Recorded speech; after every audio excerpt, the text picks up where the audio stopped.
El 2 de diciembre de 1993, a las 2 de la tarde con minutos, agentes del bloque de búsqueda de la Policía Nacional de Colombia rodearon una casa de un piso en el barrio Los Olivos, en el noroccidente de Medellín. No era una mansión, no era un búnker, era una vivienda de clase media, con paredes de color claro y tejas de barro, en una calle donde los vecinos colgaban ropa a secar. Adentro estaba Pablo Emilio Escobar Gaviria, el hombre que en su mejor momento había movido el 80% de la cocaína del mundo, que había tenido hipopótamos africanos en su finca privada, que había amenazado presidentes y hecho volar aviones. Ese día, según los testimonios que recogería años después, el periodista y escritor colombiano Juan Gosaín llevaba calzoncillos, bermudas y una camiseta, sin zapatos. Intentó escapar por los tejados. Lo alcanzaron 3 balas, una en la pierna, una en el torso, una detrás de la oreja izquierda. Tenía 44 años y un día. Había cumplido años el 1 de diciembre. Esta historia comienza mucho antes de ese tejado. Comienza en una vereda rural de Río Negro, Antioquia, en 1949, con un niño que vendía exámenes en el liceo y prestaba dinero a sus compañeros a interés bajo. Pero para entender cómo terminó corriendo descalzo sobre las tejas de una casa común en una ciudad que alguna vez dominó por completo, hay que entender primero lo que construyó, lo que perdió, y las decisiones que lo llevaron de tener un zoológico privado con jirafas, pasar sus últimos meses moviéndose de casa en casa, durmiendo poco, hablando por teléfono más de lo que debía, añorando ver a su hijo. Lo que viene a continuación no es la historia del mito. Es la historia del hombre que fue el mito y de cómo el mito lo destruyó. El niño de Río Negro que ya sabía lo que quería la vereda. El Tablazo, en la zona rural de Río Negro, Antioquia, es un lugar donde el aire huele a tierra húmeda y a eucalipto. Las mañanas son frescas incluso en verano, y las nubes llegan bajas, pegadas a las lomas, en una especie de neblina constante que hace que todo parezca un poco más lento, un poco más quieto. Ahí nació Pablo Emilio Escobar Gaviria, el 1 de diciembre de 1949. Sus padres fueron de Jesús Escobar Echeverri, agricultor, y Hermilda de los Dolores Gaviria Berrío, maestra de escuela primaria. Era el segundo de 7 hijos. La historia oficial que el propio Escobar repetiría décadas después en entrevistas de televisión nacional construía una imagen específica, la del muchacho pobre de familia humilde que conocía el hambre y la necesidad como nadie. Mi familia no tuvo unos recursos económicos importantes y vivimos dificultades como las que vive la mayoría del pueblo colombiano, diría en cámara, con una calma estudiada. Pero la realidad era más compleja. La familia Gaviria Escobar tenía, en efecto, raíces profundas en la élite antioqueña. Una pariente materna, Isabel Gaviria Duque, fue primera dama de Colombia como esposa del presidente Carlos R. Restrepo, quien gobernó entre 1910 y 1914. El padrino de bautismo del propio Pablo fue Joaquín Vallejo Arbeláez, diplomático e intelectual reconocido. Su abuelo materno, Roberto Gaviria Covaleda, era conocido en la región como contrabandista de whisky en los tiempos en que el licor importado era ilegal. Había, en la familia, una tradición no escrita de moverse en los bordes de lo permitido. Eso no quiere decir que Pablo Escobar haya crecido en la opulencia.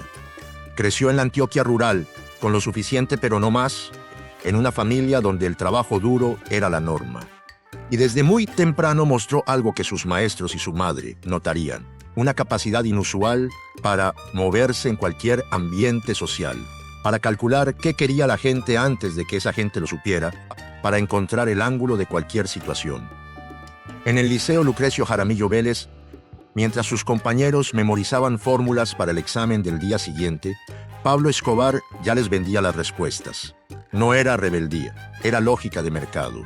Había una necesidad, él tenía la oferta, y cobrar el precio justo era solo hacer bien los cálculos. Su primo Gustavo Gaviria Rivero, que cursaba con él y sería décadas después su socio criminal más cercano, lo vio operar desde adentro. Sus maestros lo recordaban como el alumno más atento de la clase, no a las lecciones, sino a lo que cada persona en esa sala quería, y aún no sabía que necesitaba. La lógica que usaría 30 años después para construir el cártel más poderoso de la historia del narcotráfico latinoamericano, identificar una necesidad, crear la oferta, controlar la transacción La había ensayado antes de los 16 años en los pasillos de un liceo de Medellín. En 1969 terminó el bachillerato. Fue admitido en la Facultad de Economía de la Universidad Autónoma Latinoamericana de Medellín, donde también estudiaban varios de sus primos Gaviria. Duró poco. Prefirió sus propios negocios a las aulas. La primera entrada documentada al mundo del crimen fue trabajar como empleado del contrabandista Alfredo Gómez López, conocido en Medellín como Don Capone, que operaba redes de distribución de licor y tabaco de contrabando en la región. Era trabajo de logística y distribución, nada glamoroso. Pero Escobar aprendió algo que no se enseña en ninguna universidad: cómo funciona una cadena de suministro ilegal, dónde están los cuellos de botella, quién hay que pagar y en qué orden. Más adelante se involucraría en el robo de automóviles en las calles de Medellín, actividad que en aquellos años era casi una industria en la ciudad. Algunos relatos lo vinculan con el secuestro y posterior asesinato del industrial antioqueño Diego Echavarría Misas en 1971, aunque eso nunca fue formalmente probado en su contra. Lo que sí está documentado es que en 1975 ordenó el asesinato del capo del narcotráfico Fabio Restrepo y se quedó con su organización. Pablo Escobar tenía 26 años y ya había entendido que en ese mundo no se crece negociando, se crece eliminando. La cocaína llegó como consecuencia lógica de esa escalada. A mediados de los años 70, la demanda estadounidense de cocaína estaba creciendo a una velocidad que la oferta existente no alcanzaba a satisfacer. Escobar comenzó comprando pasta de coca en Colombia, Bolivia y Perú para revenderla a redes de distribución que la llevaban a Estados Unidos. No fabricaba nada todavía. Era intermediario. Pero ya calculaba que el verdadero poder estaba en controlar toda la cadena, de la selva al consumidor final. En 1976 fue detenido por tráfico de estupefacientes en Medellín. El proceso prescribió meses después. La jueza que lo reabrió, Mariela Espinosa Arango, recibió amenazas contra su vida y desistió. Sería asesinada en 1989 por orden de Escobar, el hombre que llegaría a controlar el 80% de la cocaína mundial. Aprendió Fanafirus primeras lecciones en carreteras secundarias antioqueñas, con cargamentos de licor de contrabando y exámenes vendidos en un liceo de Medellín. Pero lo que construiría después haría que todo eso pareciera un ensayo de escuela primaria. La arquitectura de un cartel para 1976, Pablo Escobar había entendido algo que muy pocos en Colombia entendían todavía. La cocaína no era un negocio marginal, era el negocio del siglo. Y para que funcionara a escala real, necesitaba más que contactos y rutas. Necesitaba una estructura. La alianza que construyó en los años siguientes fue calculada con una precisión que sorprendería a cualquier analista empresarial. Junto a Gonzalo Rodríguez Gacha, apodado El Mexicano por su afición a los corridos norteños y a las formas de operar de los cárteles de ese país, conformó la columna vertebral del aparato. Rodríguez Gacha era violento, territorial, leal cuando le convenía. Manejaba los aspectos militares con una brutalidad que incluso Escobar encontraba útil. Después vinieron los hermanos Ochoa, Jorge Luis, Fabio y Juan David, de una familia ganadera de Antioquia, con dinero viejo y conexiones en las capas medias y altas de la sociedad paisa. Finalmente, Carlos Leder, excéntrico y peligroso, con acceso a una isla en las Bahamas, la isla Norman Sky, que se convirtió en el primer centro de operaciones logísticas del tráfico masivo de cocaína hacia Estados Unidos. Leder llegaría a controlar esa ruta con una eficiencia casi industrial, cobrando a otros traficantes por el uso del espacio de aterrizaje. Juntos formaron el Cartel de Medellín. La palabra cartel viene de la economía, un acuerdo entre productores para controlar el precio y la oferta de un bien. Lo que construyó Escobar con sus socios fue exactamente eso, solo que el bien era la cocaína y el mecanismo de control era la violencia. En su momento de mayor poder, a mediados de los años 80, el Cartel de Medellín controlaba más del 80% de la producción mundial de cocaína y el 60% del mercado ilícito en Estados Unidos. 60% de todo el mercado ilegal de cocaína en el país más rico del mundo. La fortuna personal de Escobar se estimaba, según la revista Forbes, en torno a $8.000 millones entre bienes y efectivo. Forbes lo incluyó en su lista de los hombres más ricos del planeta durante 7 años consecutivos.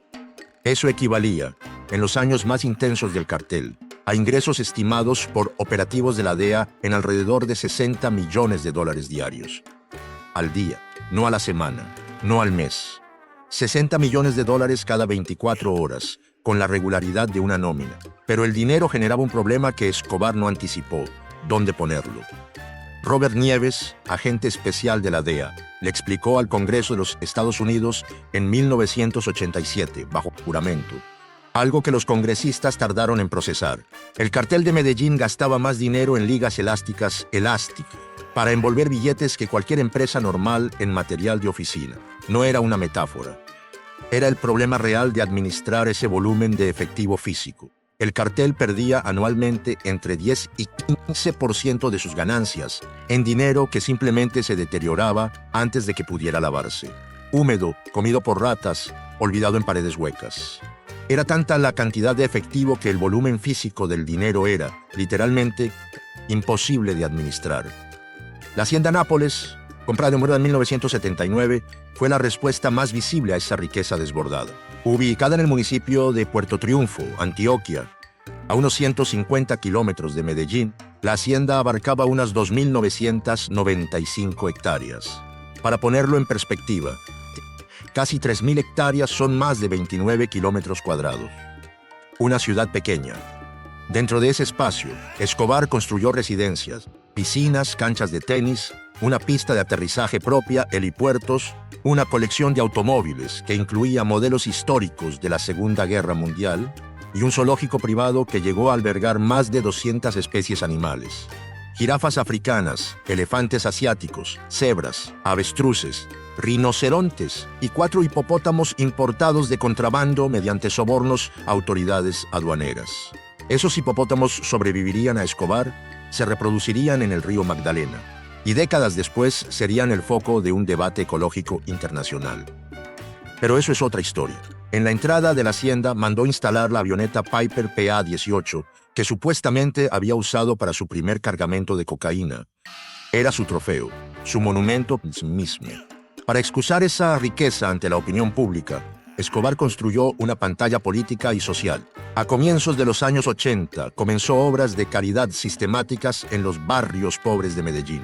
Construyó un barrio entero de casas populares que llevaría su nombre, Medellín Sin Tugurios, conocido popularmente como el Barrio Pablo Escobar, con iglesias y canchas de fútbol incluidas. Financió 60 canchas deportivas en distintos barrios. Regalaba sándwiches a mendigos en la calle. Entre la población más pobre de Medellín, esas acciones construyeron una imagen que los medios y el Estado tardarían años en erosionar. Y luego vino la política. En 1982, respaldado por el movimiento Alternativa Liberal, después de que Luis Carlos Galán lo expulsara del nuevo, liberalismo por sus vínculos criminales. Escobar fue elegido suplente a la Cámara de Representantes del Congreso de la República de Colombia. Asistió a la posesión de Felipe González como presidente de España. Fue fotografiado en actos oficiales. Por unos meses, Pablo Escobar fue, formalmente, un representante del pueblo colombiano. El periodista Guillermo Cano Izaza, director del diario El Espectador, comenzó a publicar en 1983 una serie de notas editoriales que revelaban el historial criminal detrás de la fachada política de Escobar, el arresto de 1976, las conexiones con el narcotráfico, el origen del dinero.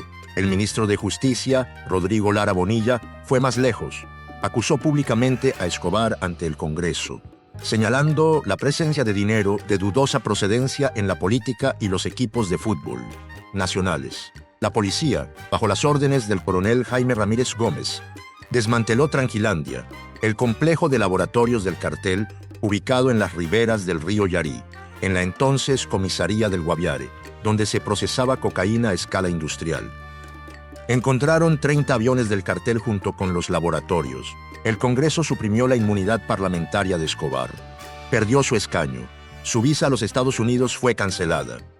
Escobar no discutió, no apeló. Ordenó matar. El 30 de abril de 1984, sicarios en motocicleta acribillaron al ministro Rodrigo Lara Bonilla en Bogotá, en la carrera 127 con Avenida El Salitre. Tenía 36 años. Fue el primer magnicidio de una larga cadena que convertiría a la Colombia de los años 80 en uno de los países más violentos del mundo. Con esa muerte, Escobar declaró una guerra que él creía poder ganar. Estaba equivocado, pero tardaría casi una década en saberlo. Lo que no calculó fue que esa guerra tenía un enemigo que aún no existía, y que cuando apareciera no vendría del Estado, vendría de adentro. Plata o plomo, la ley que reemplazó al Estado el asesinato de Rodrigo Lara Bonilla, cambió algo en la forma en que el Estado colombiano miraba a Pablo Escobar. Antes era un problema. Después fue una amenaza existencial. El presidente Belisario Betancur, que hasta ese momento había resistido la extradición de colombianos a Estados Unidos, firmó la autorización inmediatamente después del magnicidio. Los principales cabecillas del cartel, Escobar, Los Ochoa, Rodríguez Gacha, tuvieron que refugiarse en Panamá, donde intentaron en mayo de 1984 negociar con el gobierno colombiano a través del ministro de Relaciones Exteriores panameño, en lo que se conoció como los llamados Diálogos de Panamá. La negociación no prosperó. Escobar regresó a Colombia desde la clandestinidad y formalizó lo que en los barrios y en los cuarteles de policía ya se conocía por su nombre de calle, la ley de plata o plomo. La lógica era sencilla y despiadada.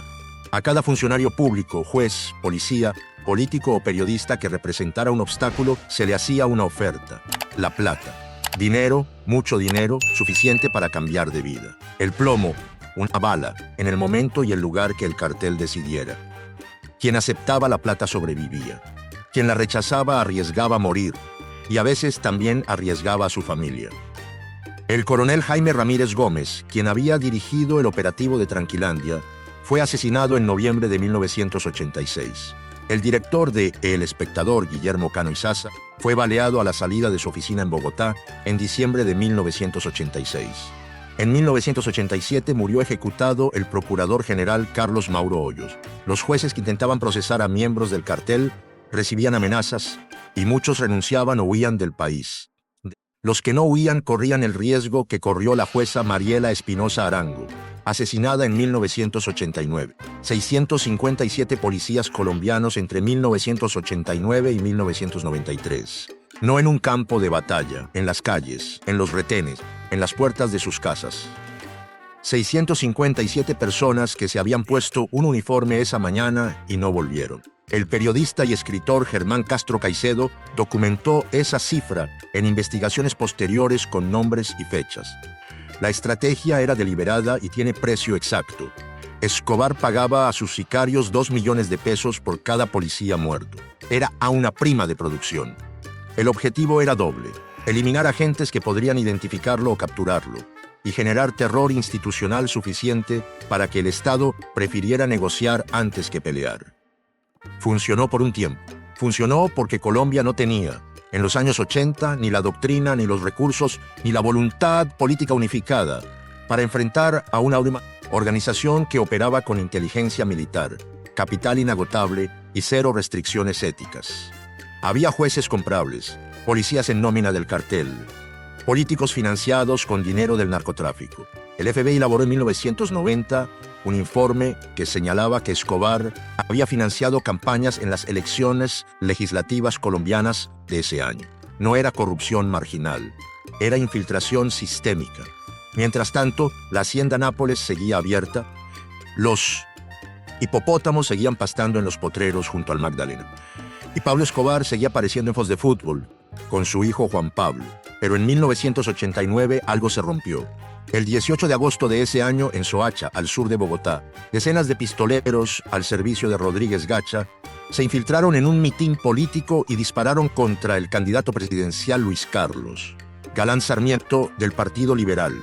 Galán había sido expulsado del movimiento de Escobar años antes. Era el político colombiano que más claramente había declarado la guerra al narcotráfico desde la tribuna y el que mayor probabilidad tenía de ganar la presidencia. Lo mataron en el escenario, frente a sus seguidores. Colombia entera lo vio, y algo que había estado contenido por el miedo y la complejidad política se rompió. El presidente Virgilio Barco firmó la extradición inmediatamente. Ordenó operativos de captura masiva. El cartel respondió con bombas. En septiembre de 1989, solo en Medellín, estallaron al menos 13 carros bomba en un solo mes.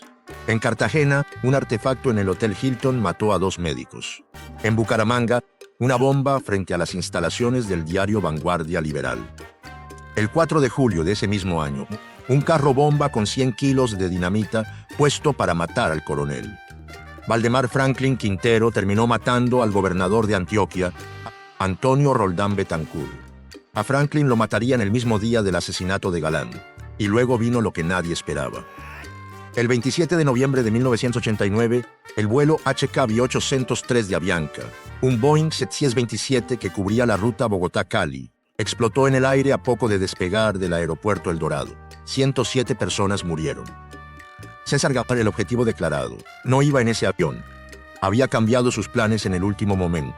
107 personas sí abordaron. Una de ellas, Alberto Prieto, llevaba una maleta con la bomba sin saberlo. 107 muertos por un cambio de agenda. John Gairo Velázquez Vázquez, alias Popeye, ex sicario del cartel, lo confirmaría en testimonios posteriores sin el menor rastro de arrepentimiento visible. 107 muertos por la ausencia de un solo pasajero. Ese mismo año, una bomba frente a las instalaciones del DAS, el Departamento de Inteligencia del Estado. En Bogotá mató a 70 personas y dejó más de 600 heridos. El edificio quedó parcialmente destruido. La calle quedó cubierta de vidrios, escombros y cuerpos durante horas. 1989 fue, hasta entonces, el año más sangriento de la historia del narcotráfico colombiano. Y Escobar lo había orquestado desde las sombras, mientras el Estado, herido y enfurecido, empezaba a construir la respuesta que tardaría 4 años más en completarse. El hombre más buscado del mundo negocia su cárcel. Hay una paradoja en la historia de Pablo Escobar que es difícil de procesar. El hombre que ordenó volar aviones llenos de civiles y asesinar a candidatos presidenciales terminó negociando su propia entrega con el Estado al que le había declarado la guerra. Y las condiciones que obtuvo serían el episodio más vergonzoso de la historia penitenciaria de Colombia. Para entender cómo llegó a eso, hay que retroceder a 1991. Ese año, el gobierno del presidente César Gaviria, el mismo Gaviria al que Escobar había intentado matar con la bomba en el avión de Avianca, convocó una Asamblea Nacional Constituyente para redactar una nueva constitución. El proceso se dio en un ambiente marcado por el terror. Mientras los constituyentes deliberaban, el cartel seguía operando, y los debates más delicados se votaban en secreto por temor a represalias. La nueva Constitución de Colombia, promulgada el 4 de julio de 1991, incluyó entre sus artículos la prohibición de la extradición de nacionales colombianos a terceros países.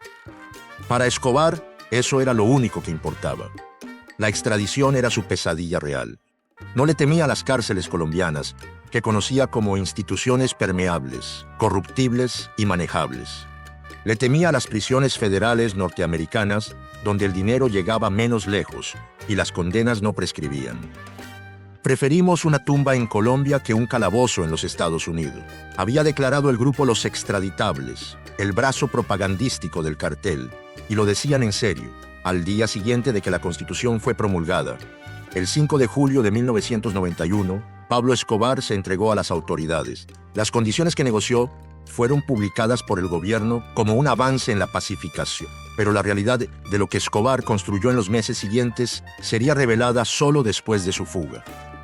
La cárcel se llamó La Catedral.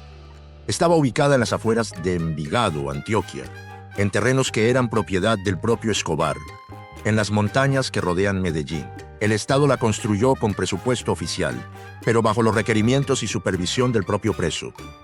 Lo que resultó no era una penitenciaría, era, como lo describiría años después la revista Semana en un análisis detallado, más bien un club campestre. Las habitaciones tenían alfombras y muebles elegantes. Había una sala de fútbol de mesa y juegos de billar. Había jacuzzis. Los guardias eran elegidos personalmente por Escobar de entre su gente de confianza y vestían uniforme oficial del sistema penitenciario colombiano. Los subalternos del capo llegaban a entregarse voluntariamente con tal de acompañarlo dentro. Los allanamientos posteriores a su fuga revelarían, entre los lujos de la catedral, caletas de armas, dólares y droga, aparatos de comunicación de alta tecnología, líneas telefónicas propias, telescopios con los que vigilaba los alrededores, centrales de buscapersonas, y las casas de muñecas de Manuela, su hija menor, que visitaba con regularidad. Desde esa cárcel, Escobar siguió dirigiendo el cartel. Ordenó asesinatos, coordinó cargamentos, gestionó alianzas y enemistades. La gota que derramó el vaso no fue ninguno de esos crímenes. Fue el asesinato, dentro de las propias instalaciones de la catedral, de dos socios del cartel, Fernando Galeano y Gerardo Moncada, a quienes Escobar acusaba de haberse quedado con dinero que le pertenecía. Los mató en su propia cárcel de lujo, frente a sus propios hombres. Con eso, envió un mensaje doble e involuntario, que no tenía límites y que los socios que confiaban en él no estaban seguros ni cuando venían de visita. El gobierno de Estados Unidos, que había venido presionando a Gaviria para que Escobar fuera trasladado a una prisión de verdad, endureció su posición tras esos asesinatos. El gobierno colombiano tomó la decisión de intentar el traslado del preso el 22 de julio de 1992. Para esa fecha, Escobar ya lo sabía. Tenía informantes dentro del gobierno. Esa noche, aprovechando la densa neblina que cubría las montañas de Envigado, la misma que los locales llaman la Catedral Natural de esa zona, y el apagón, producido durante la denominada Hora Gaviria, una medida de ahorro energético que oscurecía las ciudades colombianas durante una hora, Escobar y varios de sus hombres salieron caminando por la parte trasera de la prisión. El general Gustavo Pardo Ariza, viceministro de Justicia, y el director del sistema penitenciario, Eduardo Mendoza, que habían ido personalmente a supervisar el traslado, fueron tomados como rehenes durante horas. Cuando las fuerzas de seguridad llegaron para ejecutar la orden, el preso más famoso de Colombia ya no estaba. El general Pardo Ariza sería relevado de su cargo. Mendoza también. Y Pablo Escobar estaba libre. El precio de matar. A los Moncada. Hay algo que la historia posterior del cartel tiende a oscurecer. Los asesinatos de Fernando Galeano y Gerardo Moncada, dentro de la catedral, no fueron solo un crimen. Fueron el error estratégico que desencadenaría la destrucción de Escobar. Galeano y Moncada no eran subalternos menores. Eran socios del cartel con sus propias redes, sus propios hombres, sus propias fortunas. Tenían relaciones con otros actores del mundo criminal colombiano, incluidos los hermanos Fidel, Carlos y Vicente Castaño, líderes de grupos paramilitares en el norte de Antioquia y el Urabá. La relación entre Escobar y los Castaño tenía una historia larga. A finales de los años 70, Carlos Castaño había sido intermediario en la compra y venta de vehículos. Así fue como conoció a Escobar, quien necesitaba camiones para mover droga. Fidel Castaño llegó a ser socio activo del cartel. Habían compartido negocios, recursos y violencia durante años. Pero Escobar comenzó a sospechar que los Castaño estaban construyendo alianzas paralelas, posiblemente con el cartel de Cali. La misma reunión en la que liquidó a Galeano y Moncada, Escobar había convocado a Fidel y Carlos Castaño. Un derrumbe en la vía. Un hecho casual, verificado por la Comisión de la Verdad de Colombia, les impidió llegar. Esa piedra en un camino montañoso les salvó la vida. Cuando los Castaño supieron lo que había pasado con Galeano y Moncada, entendieron que ellos eran los siguientes en la lista. Y tomaron una decisión que cambiaría el curso de la historia. Pero lo que construyeron para perseguirlo no era justicia. Era algo que el propio Estado no podía ni quería nombrar en voz alta. Y era exactamente lo único que Escobar no sabía cómo enfrentar. El 30 de enero de 1993, menos de 7 meses después de la fuga de Escobar, un comunicado firmado por el grupo Los Pepes, acrónimo de Perseguidos por Pablo Escobar, apareció en medios colombianos. El grupo declaraba la guerra al cartel de Medellín. Su jefe de operaciones visible era Fidel Castaño, pero detrás de ese nombre había una coalición que incluía también a la cúpula del cartel de Cali. Los hermanos Gilberto y Miguel Rodríguez Orejuela, que llevaban años en guerra comercial con Medellín, a otros socios traicionados del propio Escobar y, según múltiples fuentes posteriores que incluyen ante la justicia estadounidense, a elementos de la Policía Nacional Colombiana y agentes de la DEA que operaban en Colombia. Los Pepes no seguían los lineamientos de la legalidad. Ponían bombas en los edificios de Escobar, mataban a sus abogados, asesinaban a sus sicarios, incendiaban sus propiedades, amenazaban a sus familiares. En sus métodos eran idénticos a Escobar. Solo la dirección del fuego era diferente. Carlos Castaño lo diría años después, en una revelación publicada por el escritor Mauricio Aranguren Molina en su libro Mi Confesión.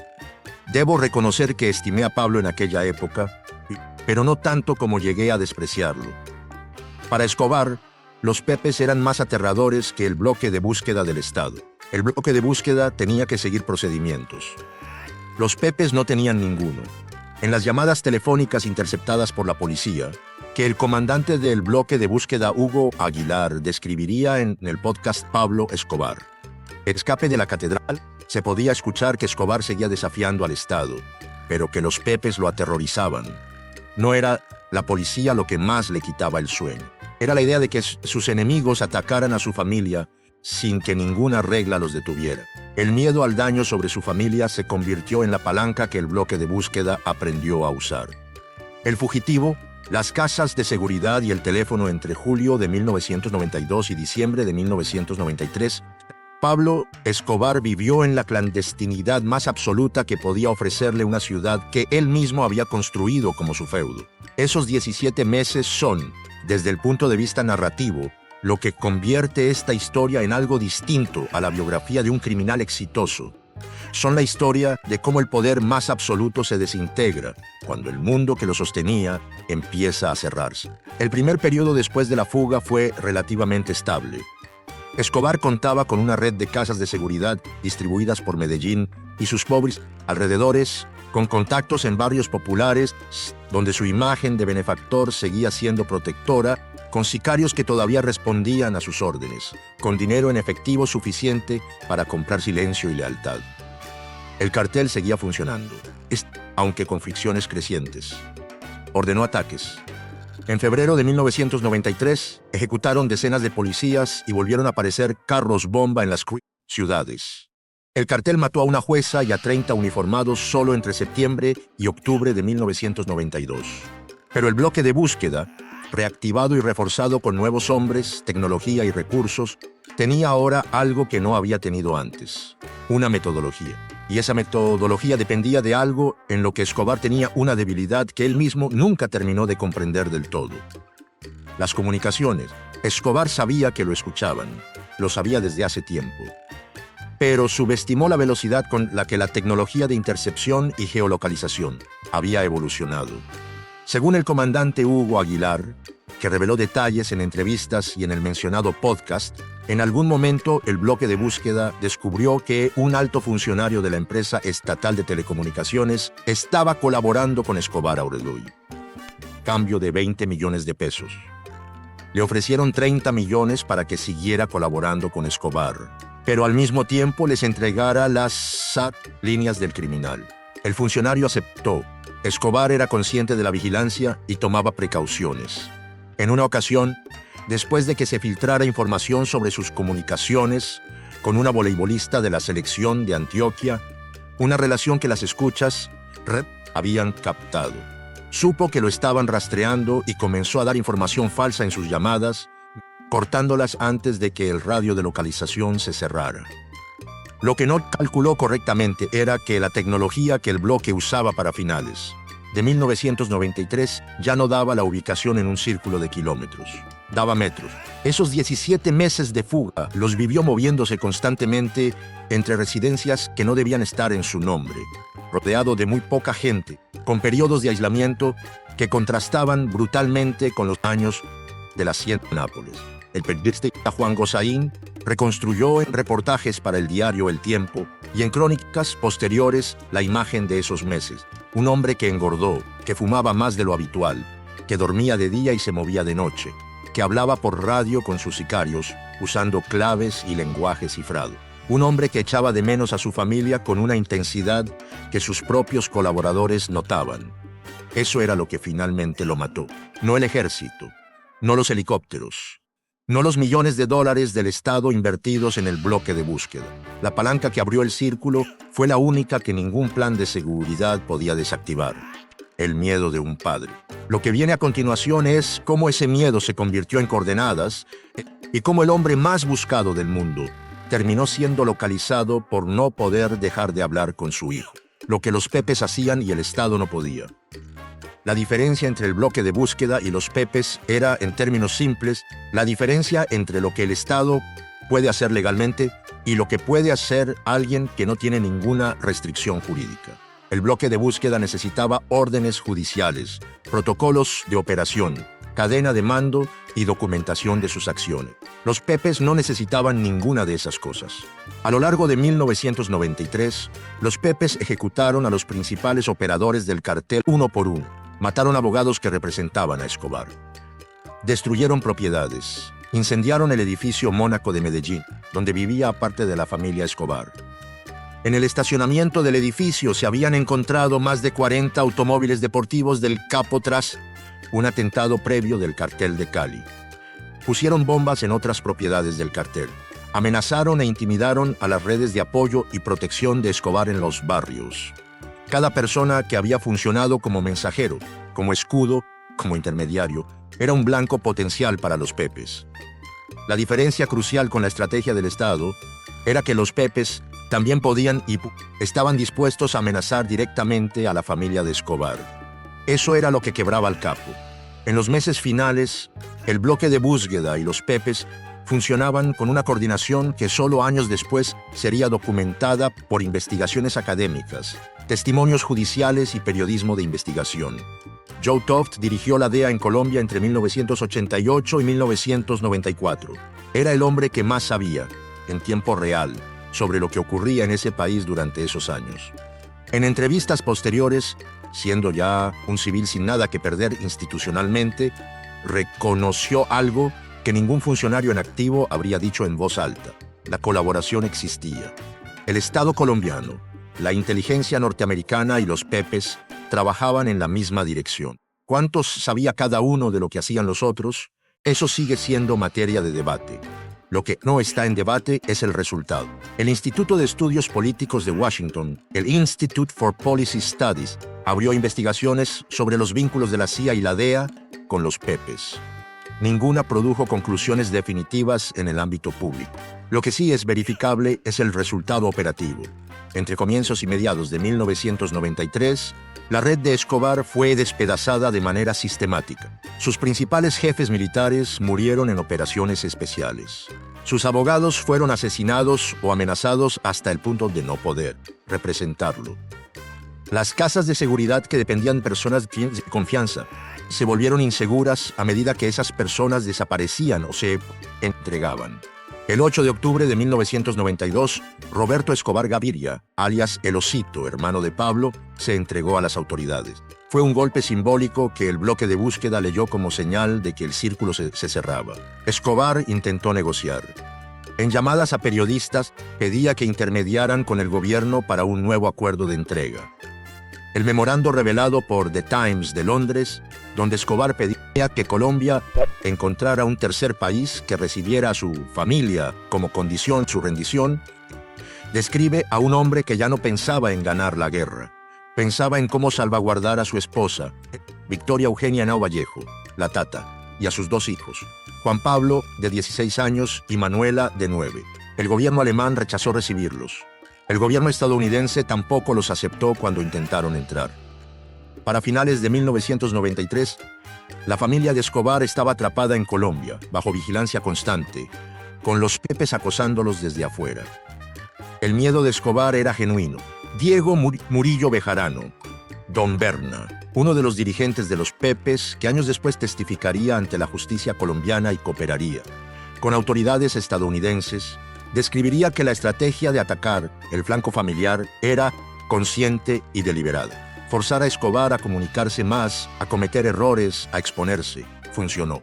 Pero el método que funcionó dejó una pregunta que Colombia nunca terminaría de responder. ¿Quién le ganó a Escobar? ¿El Estado? ¿Sus propios socios traicionados? ¿O algo entre los dos que ninguno quería reconocer públicamente? La respuesta está en 6 llamadas telefónicas a un adolescente de 16 años. El círculo se cierra en Los Olivos. El 1 de diciembre de 1993, Pablo Escobar cumplió 44 años. No hubo fiesta. No hubo hipopótamos, ni invitados, ni mariachis, ni el río Magdalena brillando bajo el sol, de la tarde como en los tiempos de Nápoles. Según relatos de familiares y personas cercanas a la familia, Celebró en una casa del barrio Los Olivos de Medellín, acompañado únicamente por su tía y su guardaespaldas, Álvaro de Jesús Agudelo, conocido como El Limón. Un cumpleaños de clandestinidad en una habitación de casa prestada en el barrio noroccidental de la ciudad que había dominado durante más de una década. Antes de que eso ocurra, hay algo que este relato le debe a la historia y no puede diferir más. Rodrigo Lara Bonilla, 36 años, asesinado el 30 de abril de 1984. Guillermo Cano Izaza, director de El Espectador, baleado a la salida de su oficina el 17 de diciembre de 1986. Luis Carlos Galán Sarmiento, candidato presidencial, asesinado el 18 de agosto de 1989 frente a su mitin de campaña. 107 personas en el vuelo de Avianca, 70 muertos y más de 600 heridos en la bomba del DAS. 657 policías entre 1989 y 1993. Esos no son todos los muertos atribuibles al cartel. Son los que tienen atribución directa documentada. Son las personas específicas al otro lado de las decisiones específicas del hombre que en ese momento corría por los tejados del barrio Los Olivos. Ese mismo día, el 1 de diciembre, Escobar habló por teléfono con su hijo Juan Pablo. Esa llamada y otras 5 comunicaciones que hizo ese día fue rastreada. El bloque de búsqueda llevaba meses perfeccionando su capacidad de triangulación de señales. La tecnología que usaban, aportada en parte por Estados Unidos, permitía para finales de 1993 localizar una señal de radioteléfono no en un área de kilómetros, sino en un radio de metros. Lo que Escobar creía era una precaución suficiente, cortar las llamadas antes de cierto tiempo. Ya no bastaba. Los operadores del bloque de búsqueda tomaban la señal desde múltiples puntos simultáneamente. 6 llamadas al hijo era más que suficiente. El barrio Los Olivos está en el noroccidente de Medellín, en la ladera que sube hacia las montañas que rodean la ciudad. En 1993 era un barrio de clase media-baja, con casas de 1 y 2 pisos construidas en los años 70 y 80, calles estrechas, algunas con escaleras peatonales que suben entre las viviendas. El tipo de lugar donde nadie espera encontrar al narcotraficante más buscado del mundo. El 2 de diciembre, a las 2 de la tarde, el bloque de búsqueda rodeó la casa. Los testimonios sobre lo que ocurrió en los minutos siguientes son múltiples y contradictorios, como suele pasar con los momentos que la historia convierte en hitos. Lo que la reconstrucción más aceptada establece, basándose en los informes de la Policía Nacional Colombiana y en testimonios posteriores de participantes, es que Escobar intentó escapar por el techo. Corrió sobre las tejas, sin zapatos, según algunas versiones. Enfrentó, o quizás solo huyó del fuego cruzado.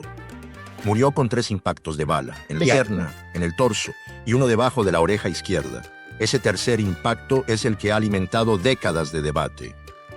La autopsia determinó que la bala que lo mató entró por detrás de la oreja izquierda en trayectoria que podría corresponder a un disparo a corta distancia. Hay 3 hipótesis que persisten: que fue el tiro de gracia de algún agente del bloque de búsqueda, que fue un disparo preciso de algún francotirador del mismo bloque y que fue el propio Escobar quien se pegó el tiro en la cabeza para no caer vivo. Su hermano Roberto Escobar, alias El Osito, ha sostenido durante años que Pablo se suicidó. La familia Escobar en pleno adoptó esa versión. Don Berna, en sus testimonios ante la justicia, señaló que quien disparó ese tiro fue un hombre de los Pepes, su hermano conocido como alias Semilla, que junto a otros miembros del grupo habría llegado a la vivienda antes que el bloque de búsqueda oficial. El comandante Hugo Aguilar, por su parte, ha reclamado para sí mismo y para su unidad el crédito del tiro definitivo. Ninguna de las versiones ha sido confirmada de manera irrefutable. Lo único indiscutible es que a las 2 de la tarde del 2 de diciembre de 1993, en los tejados de una casa de clase media en Medellín, terminó la historia de Pablo Emilio Escobar Gaviria. Fotos de los agentes del bloque de búsqueda posando sobre el cuerpo, con el pulgar hacia arriba, dieron la vuelta al mundo en cuestión de horas.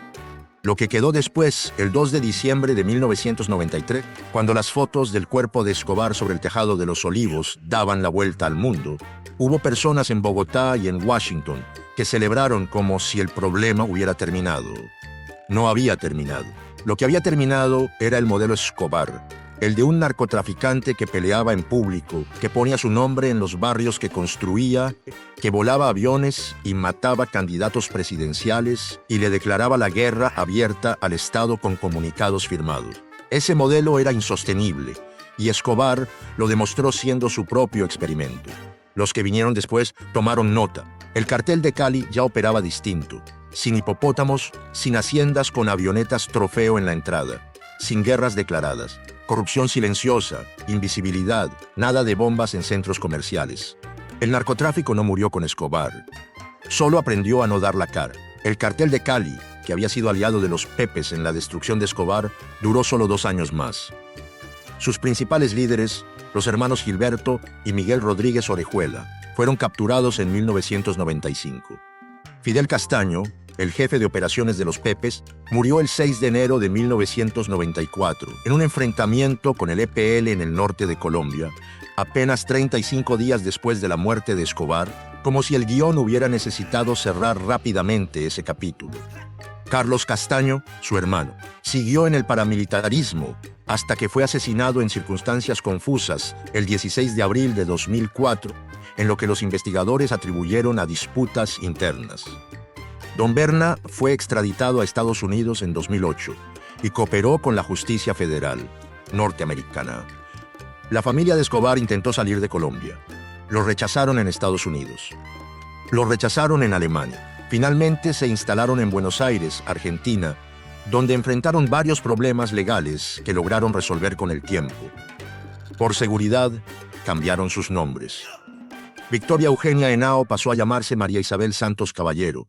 Juan Pablo se convirtió en Juan Sebastián Marroquín Santos. Manuela, en Juana Manuela Marroquín Santos.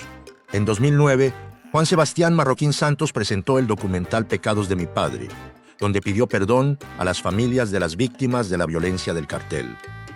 La hacienda Nápoles fue confiscada por el Estado colombiano. Fue vandalizada, saqueada, parcialmente destruida. Eventualmente se convirtió en parque temático abierto al público. Los hipopótamos que Escobar había importado ilegalmente sobrevivieron. Se reprodujeron en el río Magdalena y su población creció durante décadas hasta convertirse en lo que los biólogos llaman una especie invasora. Para 2021, se estimaba que había más de 80 hipopótamos del Nilo en las cuencas del Magdalena Medio, o más. Muchos de ellos descendientes directos de los 4 animales que Escobar había traído a Colombia en los años 80. El debate sobre qué hacer con ellos, trasladarlos, esterilizarlos, cazarlos, sigue activo décadas después. El edificio Mónaco, en el barrio El Poblado de Medellín, la residencia familiar del capo en la ciudad, fue implosionado de manera controlada en febrero de 2019, por orden de la alcaldía de Medellín, como símbolo de la superación de esa época.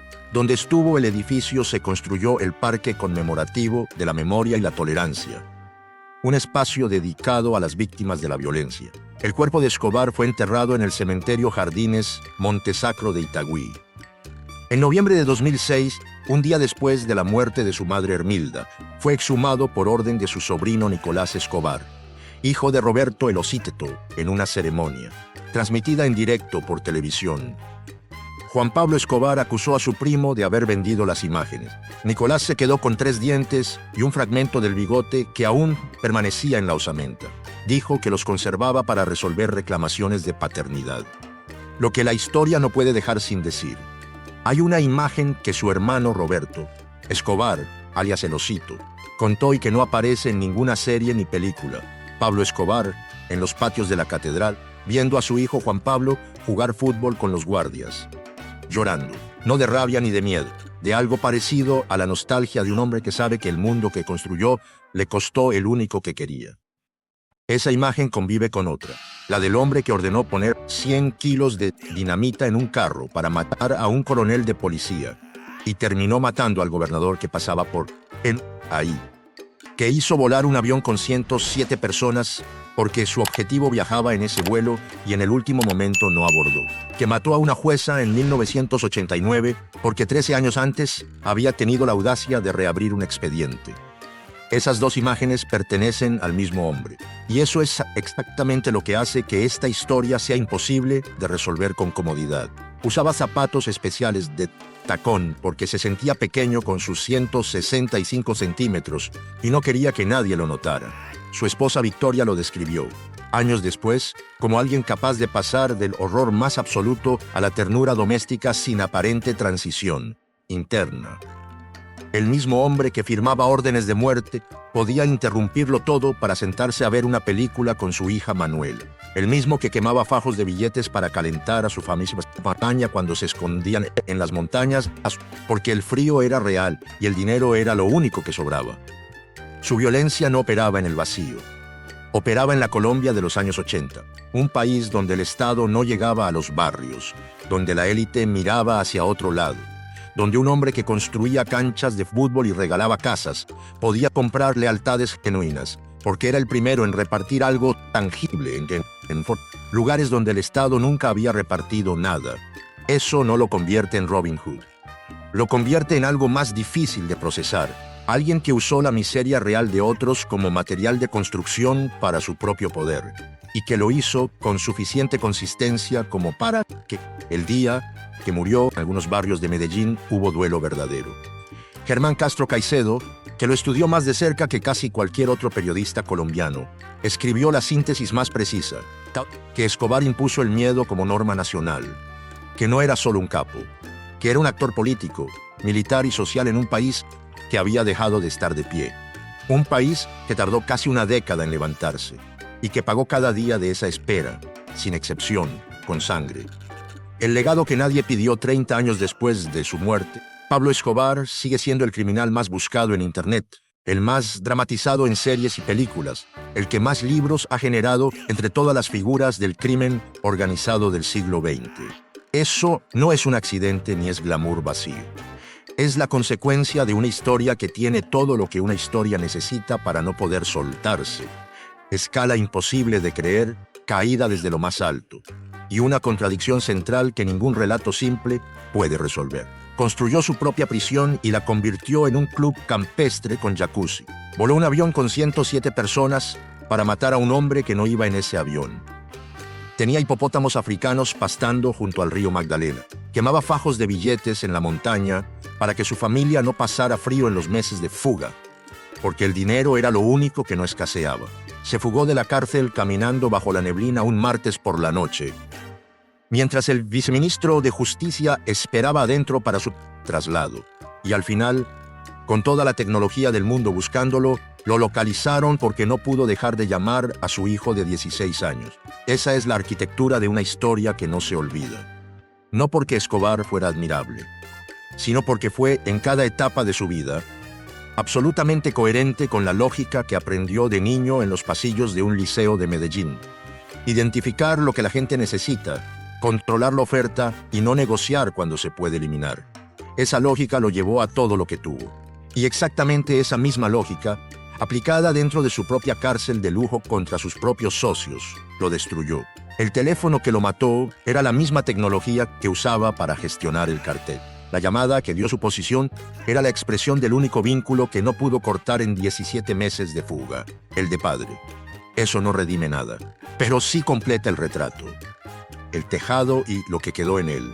Cuando los agentes del bloque de búsqueda tomaron fotografías del cuerpo de Pablo Escobar sobre el tejado de la casa en Los Olivos, el 2 de diciembre de 1993, estaban documentando el final de un capítulo específico de la historia colombiana. Esas fotos circularon por todo el mundo en cuestión de horas. Un hombre corpulento, con barba de varios días, en ropa de interior, sobre las tejas de barro de una casa común. Sin zapatos. El contraste con las fotos de la hacienda Nápoles era total. El hombre que posaba junto a jirafas africanas en su zoo privado, que tenía una avioneta de trofeo en la entrada de su finca, que había asistido a actos diplomáticos en España y firmado acuerdos de sometimiento con presidentes. Estaba muerto en el techo de una casa que no era suya, con una camiseta y bermudas, con 3 balazos en el cuerpo. La ciudad de Medellín no celebró en silencio. En algunos barrios, los que habían vivido bajo el terror del cartel durante años, hubo festejos espontáneos. En otros, los barrios donde Escobar había sido patrón y benefactor, hubo duelo. Esa división no era hipocresía, era el reflejo exacto de la Colombia que Escobar había construido y destruido al mismo tiempo. 30 años después, Los hipopótamos de la hacienda Nápoles siguen nadando en el Magdalena. 80, quizás más, se reproducen. Nadie sabe qué hacer con ellos. Trasladarlos es imposible, esterilizarlos es lento, cazarlos genera protestas. Animales africanos trasplantados a un ecosistema que no los esperaba, que crecieron sin control, que sobrevivieron a todo. El único legado vivo de un hombre que construyó un zoológico en el corazón de Colombia y terminó en un techo de Medellín sin zapatos. En una vereda húmeda de Río Negro, en 1949, nació un niño que prestaba dinero a sus compañeros de liceo y ya calculaba el ángulo de cada situación. 44 años después, ese mismo hombre que había tenido hipopótamos africanos, aviones propios, una cárcel de lujo con jacuzzi y el 80% de la cocaína del mundo, murió corriendo descalzo sobre un tejado de barro porque no pudo dejar de hablar con su hijo. El círculo que comenzó en Río Negro cerró en Los Olivos y los hipopótamos siguen ahí.